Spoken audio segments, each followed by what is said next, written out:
Oke, terima kasih teman-teman. 10 Agustus kita bikin gara-gara. Kita cari gara-gara.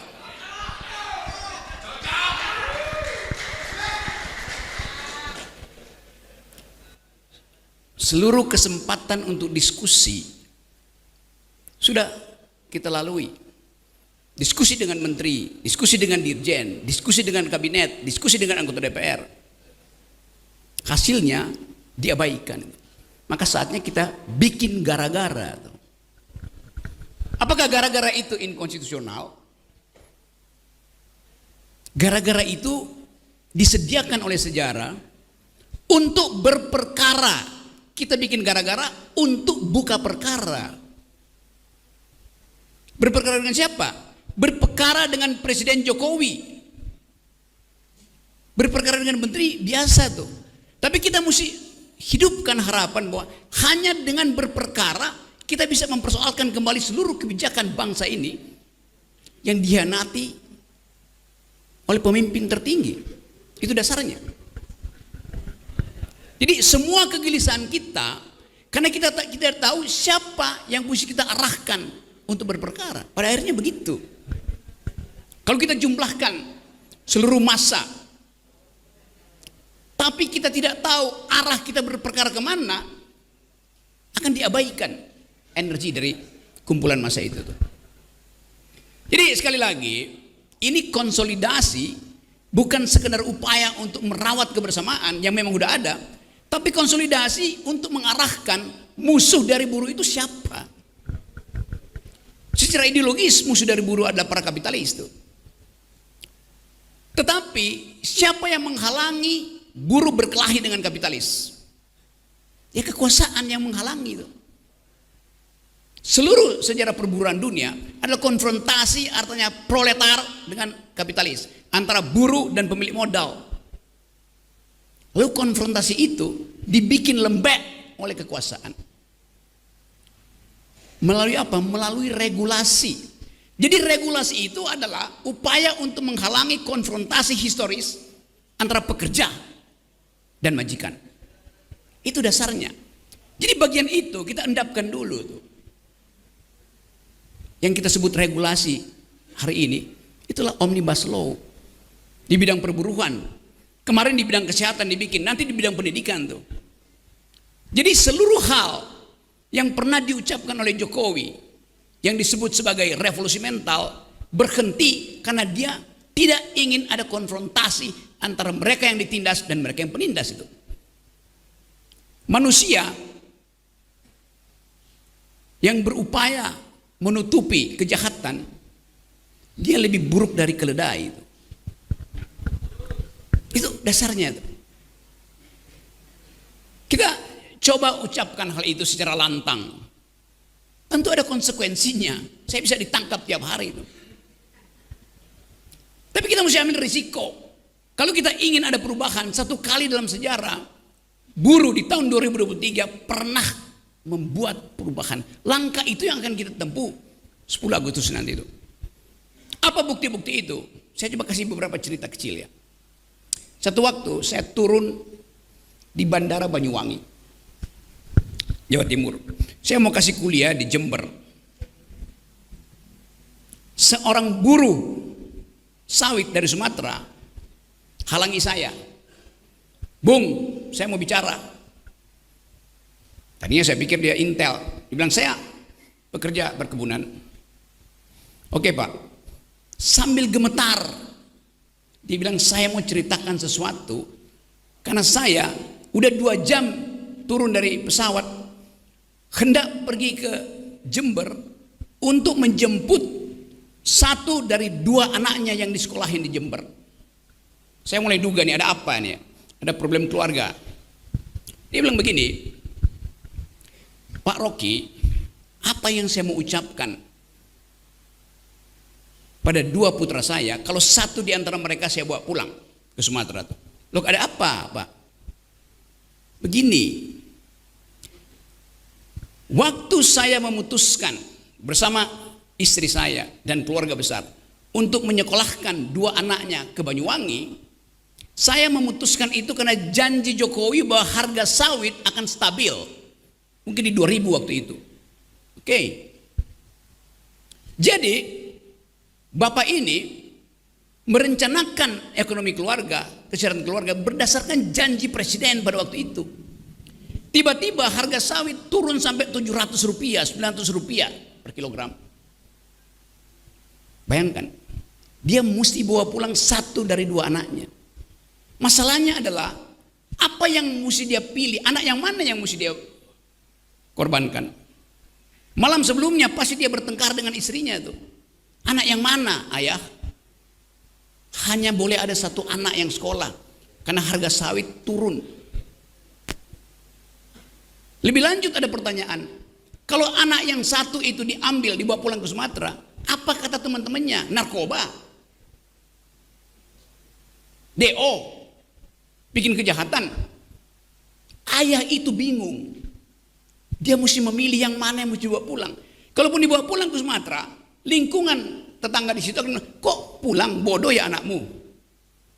Jadi Anda bayangkan bahwa kebijakan negara yang menjadi patokan pembuatan rencana keluarga berantakan karena tidak ada jaminan negara tentang merosotnya pendapatan si buruh. Konkretnya begitu. Nanti kita dengar uraiannya.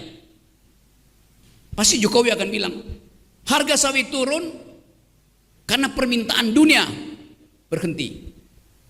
Oleh karena itu, salah sendiri Pak petani. Kenapa nggak menduga bahwa permintaan dunia akan berhenti? Dia mau salahkan si petani itu.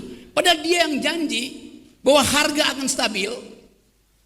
Dan dengan kondisi itu, sang petani sawit mampu membayangkan masa depan anaknya. 2 tahun kemudian dia akan jadi manajer. 3 tahun kemudian dia akan jadi pemimpin perusahaan. Mimpi seorang buruh tani di Sumatera dibatalkan oleh ketidakkonsistenan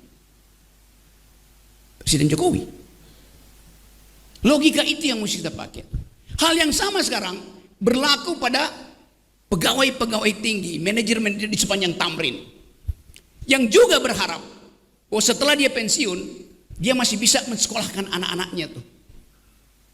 Karena dia akan dapat 1 miliar. Sekarang dengan 25 juta.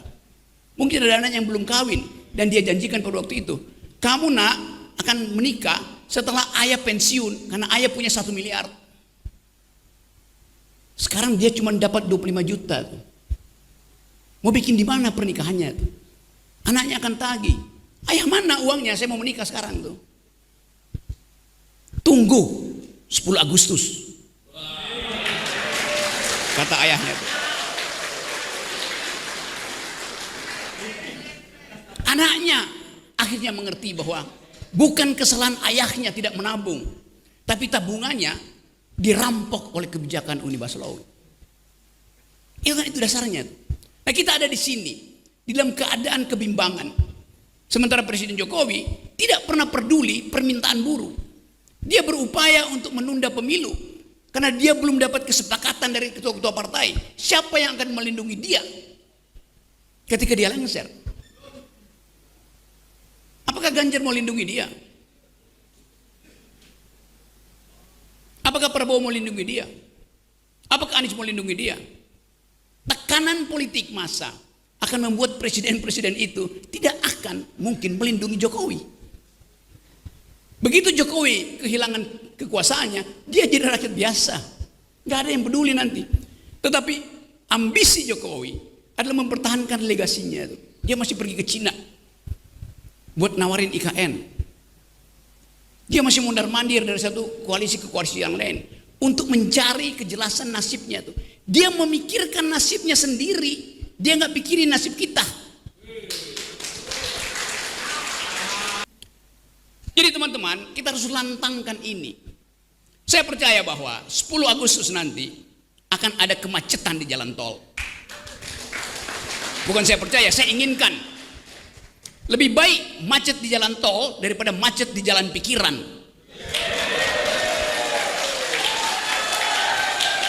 Kita perlukan itu. Sejarah menunggu kita. Dan siapa yang dipanggil sejarah, dia mesti mewakafkan waktu dan tenaganya untuk memungkinkan sejarah itu menempuh jalurnya sendiri.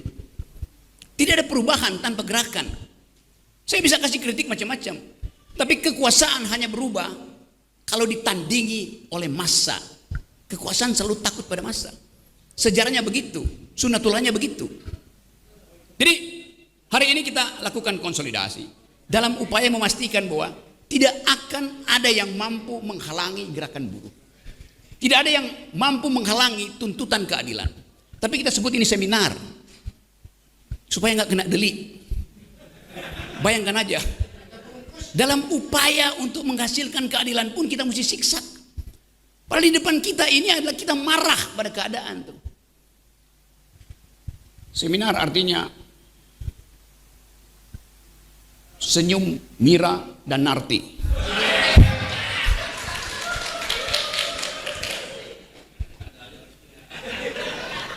Karena kita marah sambil tersenyum.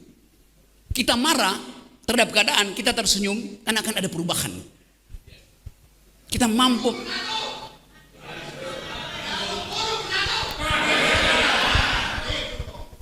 Jadi teman-teman, masih ada waktu.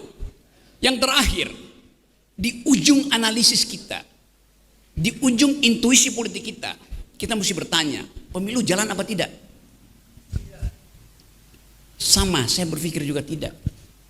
Tetapi kita menghendaki perubahan politik. Jadi, kalau pemilu terhalang oleh ambisi presiden sendiri, pemilu ini akan batal karena ambisi presiden belum maksimal tuh. Apa yang kita lakukan? People power. Dan people power itu dimulai dari Agustus. Jadi kita buka pintu itu, bahwa Anda akan disalib oleh mereka yang menunggu tikungan, nggak ada soal. Karena sejarah akan kembali meluruskan jalan Anda tuh. Jadi teman-teman, saya berpikir bahwa satu waktu sejarah Indonesia akan ditulis kembali, bahwa gerakan reformasi di 20 Mei 1998 ditulis ulang oleh gerakan buruh 10 Agustus 2023. Ada janji dari Kota Bekasi, bahwa janji ketika pemuda-pemuda itu menculik Soekarno untuk memberi dia energi bahwa sekarang merdeka, nggak usah pikir-pikir lagi tuh. Demikian juga energi dari Bekasi hari ini. Kita pastikan bahwa tuntutan keadilan tidak mungkin dihalangi oleh kedunguan-kedunguan di istana. Kita lakukan itu hari ini, dan dengan tekad yang baik. Niat kita kuat, peralatan kita cukup. Lalu kenapa kita ragu? Satu langkah gerak di aspal itu akan membekaskan sejarah. 1000 langkah gerak akan membuat perubahan. 300.000 akan menggemparkan dunia. Demikian seterusnya. Apalagi kalau seluruh kenikmatan itu kita pertontonkan pada generasi baru, mereka akan ikut. Ada kegelisahan emak-emak, ada kalkulasi yang belum sempurna oleh mahasiswa itu. Tetapi buruh selesai dengan problem itu, dan emak-emak akan ikut di belakang. Bayangkan hari pertama 100.000 emak-emak turun ke jalan kasih kita aqua. Itu menunjukkan bahwa seluruh bangsa ini menitipkan aspirasinya, menitipkan harapannya pada gerakan buruh itu. 3 hari kemudian mahasiswa turun. Hari keempat, pas saya pastikan 10.000 profesor akan turun ke jalan karena mereka malu melihat buruh bertanding sendiri. Itu momentum yang akan kita lakukan. Jadi teman-teman, kita pastikan dari Bekasi akan ada perubahan. Bekasi artinya berani beraksi. Assalamualaikum warahmatullahi wabarakatuh.